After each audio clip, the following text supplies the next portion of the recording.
Il est des noms qui ne s'effacent jamais. Des hommes dont l'œuvre devient patrimoine, dont le crayon devient mémoire. Wabi al-Hariri, artiste, architecte, archéologue et visionnaire, n'était pas seulement un créateur. Il était le témoin d'une civilisation, le gardien silencieux de la beauté islamique, le trait d'union entre Orient et Occident. On l'a surnommé le dernier des classiques, un titre à la hauteur de son génie. Chapitre 1, d'Alep à Rome, aux sources de la grandeur. Né en 1914 à Alep, en Syrie, Wabi al-Hariri a grandi dans une cité millénaire, empreinte d'histoire et de culture. Très jeune, il montre un don exceptionnel pour le dessin.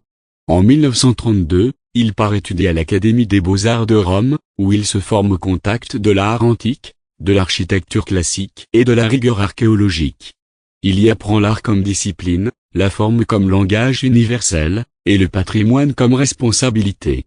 Chapitre 2, le bâtisseur d'âme. Entre Syrie et France. De retour en Syrie en 1937, Wabi devient enseignant, mentor et inspecteur général des monuments. Il restaure, répertorie, enseigne. Il forme une génération d'artistes majeurs comme Louakaï Ali ou Feth Moudar. Mais il veut aller plus loin. En 1948, direction Paris, capitale mondiale des arts. À l'école des beaux-arts, il affine sa vision. En 1954, il décroche le prix du meilleur diplôme d'architecture, une reconnaissance rare pour un artiste du monde arabe.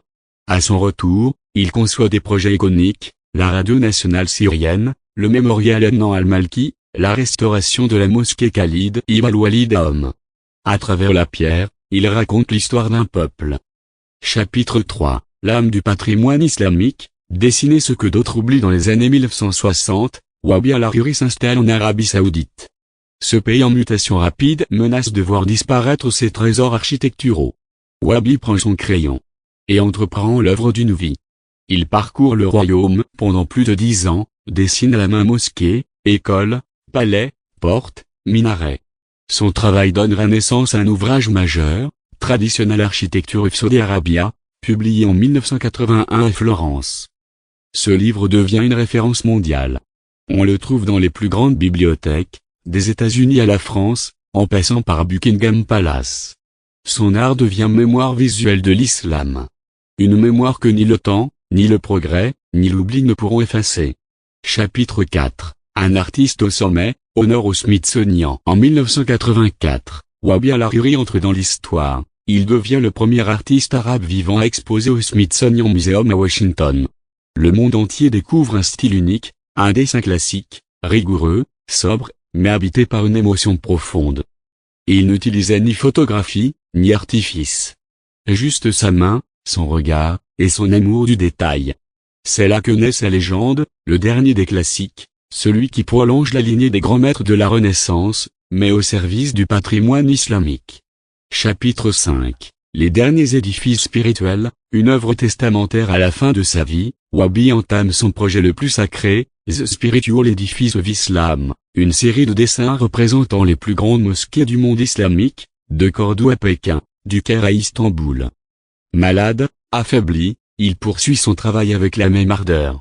Avec l'aide de sa femme Ouidad et de son fils Moclès, il finalise cette collection qu'Amon sculpte une prière.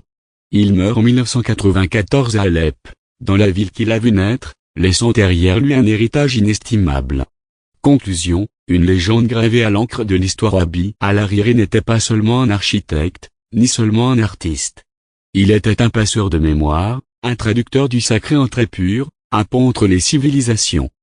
Dans un monde qui oublie trop vite, lui a choisi de se souvenir. Il a dessiné ce que d'autres rasaient. Il a célébré la beauté dans ce qu'elle est de plus fragile. Et il a prouvé que l'art, lorsqu'il est vrai, transcende les époques, les frontières, les religions. Aujourd'hui, ses œuvres reposent dans les plus grands musées, mais son esprit vit dans chaque regard qui s'émerveille devant une mosquée, une porte, une colonne. Wabi al-Hariri. Un nom. Un regard. Un héritage éternel. Merci d'avoir regardé. Si cette histoire vous a touché, abonnez-vous, laissez un like, et partagez cet hommage à un maître trop peu connu, mais inoubliable.